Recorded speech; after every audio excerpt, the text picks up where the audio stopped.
Today you will learn how to make chalk using soil.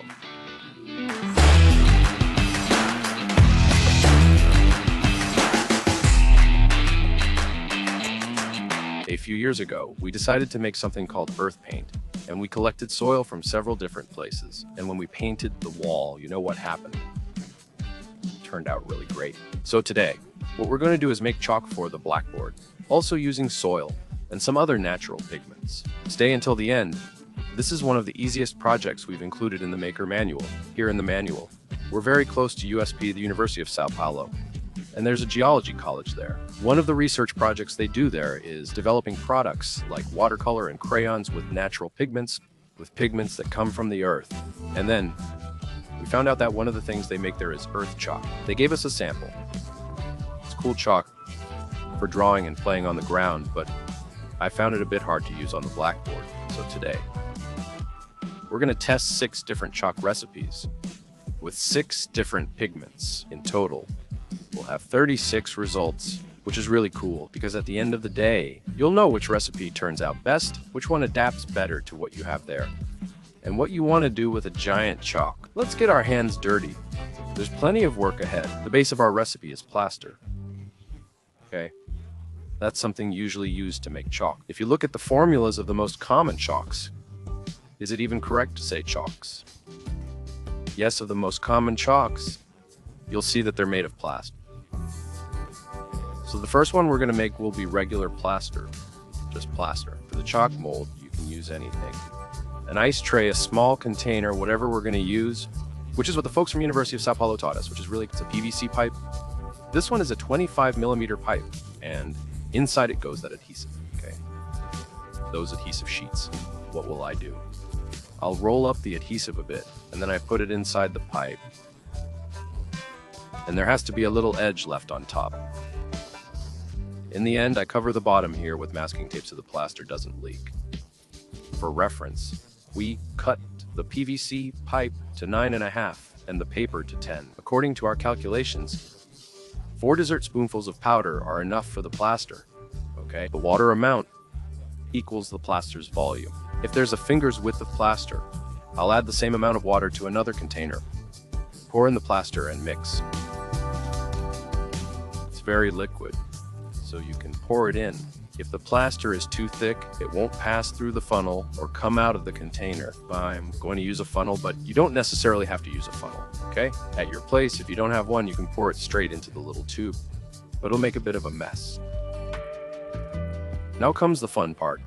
We're going to use pigments, and the first one I'm going to use is, obviously, Terra. The University of Sao Paulo brought us this beautiful Terra. It has a very strong color, and of course, if you're going to do this at home, you can choose any soil you want. It's really cool to go looking for different soils over the weeks, so you can have chalk in several different colors. You can't use the clumps like this because they're too hard. You can't mix them with plaster, so we've already ground and sifted it.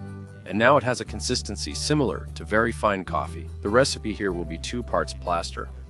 And then I estimate how much water to use, about this much. And I'm also going to add another spoonful of earth pigment. The cool thing is, the plaster's color differs a lot from the pigment. Okay. Mixing it with white changes a coffee color to more of a latte shade.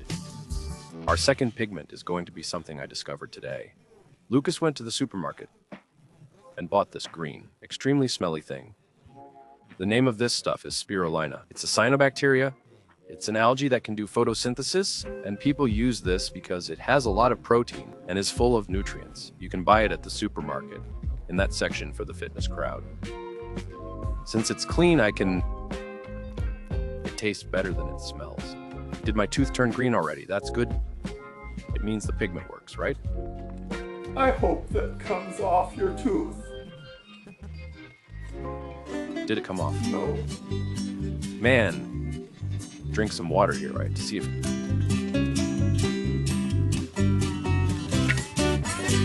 So, once again, 2 spoons of plaster, 1 spoon of our pigment. This green is really strong. Look at that. How vibrant this green is. Look how cute this little paste is. The third pigment is grape powder. It has a beautiful color, and the taste is like powdered grape. Here, the color stands out as soon as you pour it, likely due to water-soluble dyes, which Earth won't have. I'm not sure if the final result will be good, so it's great to run multiple tests and get varied outcomes. The fourth pigment is beetroot powder. Yeah, these are things I didn't even know existed. Manual said it's normal. I don't know, right? The cool thing is that each thing you mix gives it a different consistency. See, this beetroot turned out really pasty. So I'm going to add a bit more water so I can put it inside the chalk. Honestly, the consistency of the beetroot didn't turn out well. If I add more water, this is going to get ruined, and it's not liquid enough to put inside the container. And the last pigment is our old friend turmeric, also known as curcumin. This is super easy to find at the supermarket. We have 6 different colors here with one formula, so let's change the formula. Now I'm going to add 2 parts plaster and 2 parts calcium carbonate. It's not calcium bicarbonate. Okay, it's just calcium carbonate. You can buy it online. It's basically the formula for cave rocks, and the amount of water is always the same. Okay, it's about the same volume as the plaster, but I'm adding less since it seemed too watery before. But it needs to have a consistency that's not quite pasty. It's still very fluid. Okay, the idea of adding calcium carbonate is to reduce the hardness of the chalk a bit, to make it more like regular blackboard chalk, because just plaster alone gets too hard. When you add the pigment to this mixture, just use 1 spoonful of pigment, okay? If you think it's too light, add a little more. I'm gonna make the white one and the 5 different pigments one more time. Sometimes Lucas works behind me here to help out. After all, there are many different formulas and many different pigments. The third formula is plaster with calcium carbonate, but I'll add only 1 spoon, so it's 2 parts plaster to 1 part calcium carbonate. Let's see which of the 2 formulas turns out better in the end.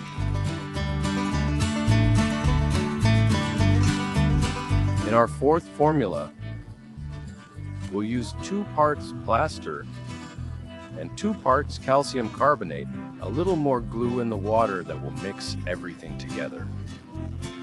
It's white glue, and we have to dissolve the glue in the water before adding the plaster. The idea of the glue here is to bind the grains together a bit more. What is this? It's to make them stick together better, right? So there's less risk of the chalk breaking too easily. You might wonder, why add one ingredient for one effect and another for the opposite? Welcome to the industry. But seriously now, the calcium carbonate is to make the plaster a little less hard, and the glue is to keep the whole thing from crumbling completely. The goal is to make chalk more porous without making it brittle. Look, 2 things I've already noticed here. First, that clay is the best ingredient to mix with the plaster. Okay, because it interferes very little with the consistency of the plaster. And the second thing is that it goes a long way. If you make any recipe for chalk, you'll get dozens and dozens of chalks, which I now know is the correct plural form, eld. The 5th formula is exactly the same as the previous one, also with 2 parts calcium carbonate, but instead of glue, we're going to add a drop of detergent. The idea here is, once again, to weaken the chalk. Okay, so I'll have 2 ingredients that weaken the chalk. It's just a tiny bit of detergent, really, and let's see what happens. The detergent is kind of like yeast. It fills the plaster with little bubbles. And I imagine it has a second function too, which is to slightly interfere with the plaster's own chemical reaction. The last recipe is a total mix. 2 spoons of plaster, 2 spoons of calcium carbonate, a bit of glue, detergent, and water. You made a big mix there, and you don't even really know what it's going to turn out like. Exactly. We like making a mess sometimes, right?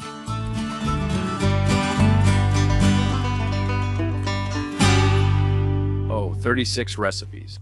Afterwards, the pure plaster had already hardened there, and the one with soil too. Now, when we use plant pigments, that's when it got more complicated. It's still too soft to unmold. but I could already remove the plaster if I wanted. We can't use it as chalk yet since it's still damp. Let's see if the others harden and when we can unmold them. I'll use this drying chalk, and since this is the last video of our series of 8 projects, to launch the Maker Manual to tell you that this platform is doing really well. There are hundreds of projects that people have posted there and shared. There are a lot of people from Petrobras participating, and that's cool because the people who work there are great at creating and building things. So now, I'm going to talk to Alan, who works there and posted a really cool project on the Maker Manual of a wardrobe he made for his granddaughter, which is extremely well done. Is that the wardrobe you built for the project behind you? Yes, it was. Wow. It turned out great, man. When my granddaughter was born, that was my excuse. I told everyone not to call me because I was making her wardrobe. A lot of people tell us it's easier to just buy things ready-made and all that. Why do you think it's important for people to make things themselves? I believe it's part of human nature. It's good for the body. We move around using the tools, and it's really good for the mind. Each time you cut a piece and measure it, you think, wow, it worked. It's a tremendous effort for you to have put all this on the website, you know. Yeah, but our story is about living in community. With our routine today, I wouldn't be able to meet up with my cousin, so we could practice a hobby together because he lives over there in another city. So when I do my hobby and leave a little phone there filming, taking pictures, and I post it on a platform, it's a way without barriers to share what I'm doing, what I enjoyed, what gave me satisfaction, what I learned. Sharing this with other people is also satisfying.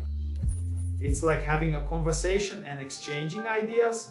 I see what others are doing and they see mine. I think it's really cool. It's time for us to take this plaster out of the pipes. Okay.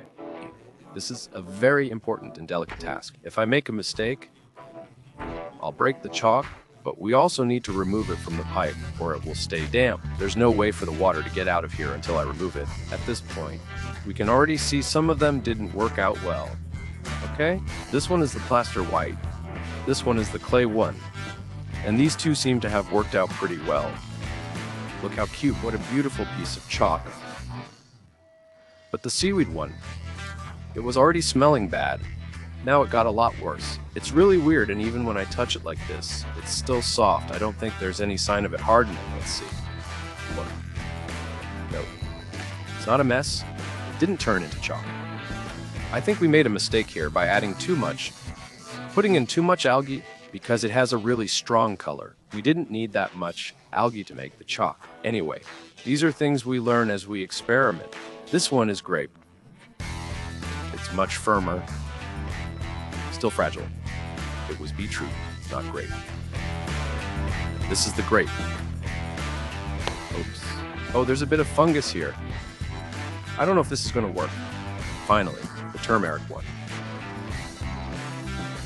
I'm also sure this one worked, because it looks pretty firm. This smells unbearable. It's just as stinky as it looks. Beetroot.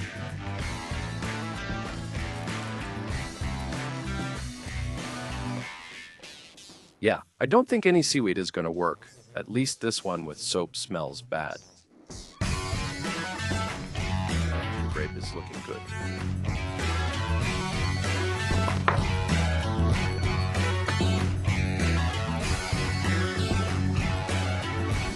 This beetroot one didn't work.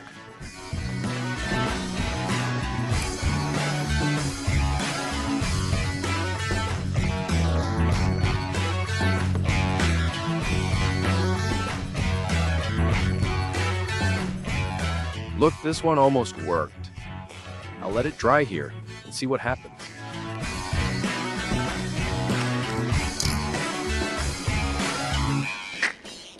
Let's let the water evaporate, right? These chalks got a lot of sun, and the result, at least visually, of the chalk stick is this right here. It created a really nice watercolor effect here with several different colors, but you can already tell that the pigments we tried to make here with vegetables didn't work out very well. even after leaving it in the sun for a long time. This has a really weird smell. Let's see what the result is on the blackboard. That's what really matters in the end. The one made solely of plaster is very soft, but doesn't leave a good mark. Let's try the one with soil. We already have a good formula. This is just plaster and soil, and the plaster mixture was very thin and liquid. Now let's try the grape one. The grape one went wrong. It's falling apart in my hand. It didn't work. Beetroot too. Doesn't mark anything. The seaweed one isn't real. And this here is turmeric. Maybe on a stone to play outside. This might work, but on the chalkboard, turmeric didn't work. For now, the only formula that worked 100% is soil. The calcium carbonate made all the difference. Look how beautiful the one made with soil turned out. The grape one worked a little better. Beetroot didn't work. Seaweed didn't work. The turmeric one isn't fully visible, but it's already a nicer, slightly harder chalk than the other. Beetroot didn't work here either. It's falling apart completely. When we used a little less calcium carbonate, everything went wrong, except for turmeric. This is the best formula we have for turmeric. The glue didn't help at all. Only the earth chalk managed to write decently. The rest weren't good.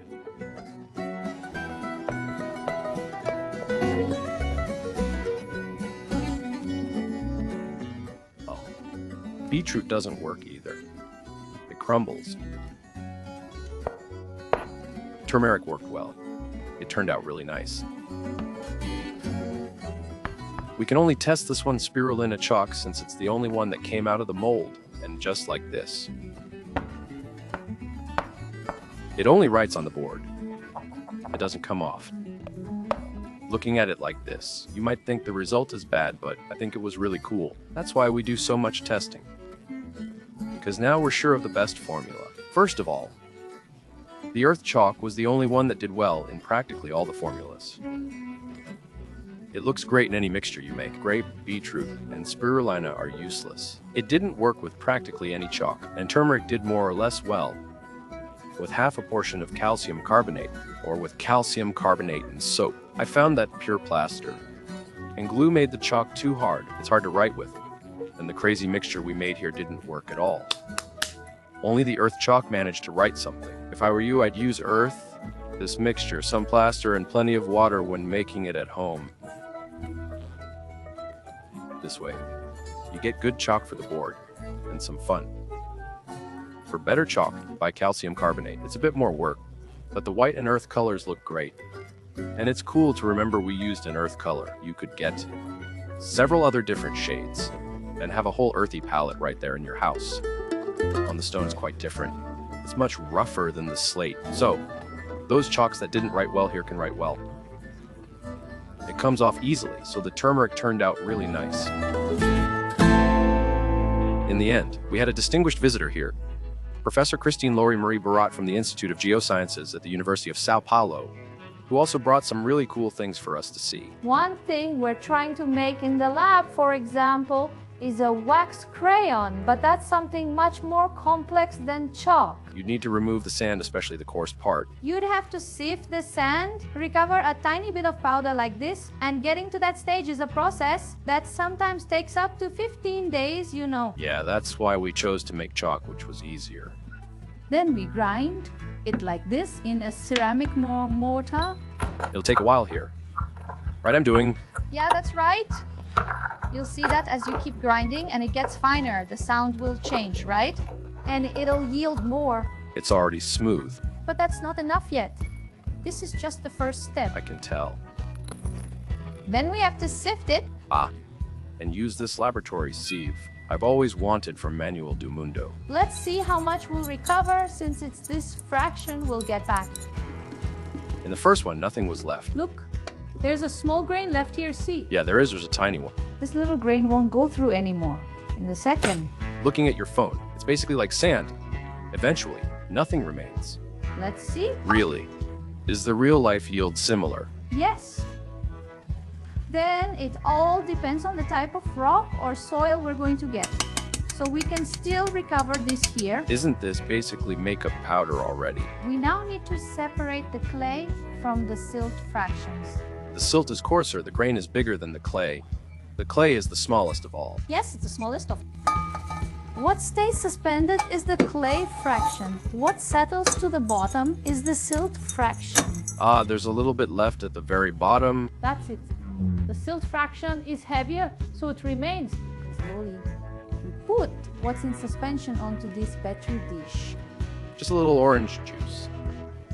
Yeah, and then we recover the clay fraction, which is going to be this here. Is this one that dried? Yes. Ah, it's the very bottom of the bottom of the bottom.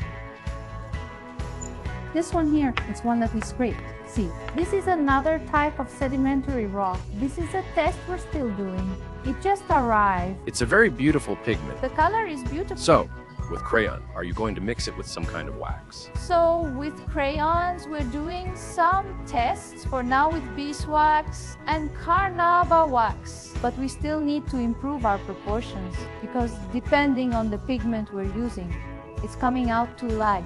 But we can use another one here, a mudstone. This one turned out really nice. Look, this here is an altered basalt. So here we have the fresh basalt. I would feel really sorry to grind this one. This rock is beautiful. Yes, it is. It's a rock that's expensive. The pigment, this blue one here, is the pigment that's been extracted since the Middle Ages. Malachite is green, and it will always be green. And we can also grind it and recover the pigment. Our goal is to promote geosciences, to bring the diversity of rocks and soils, to explain that soils come from rocks. And then we can relate this to outreach, right? Popularization of geosciences or even teaching in schools. It can be with chemistry, with physics, with art, history, and then it's also a way to start looking at the landscape with different eyes. That's nice. I hope others get it too. Thank you, Professor.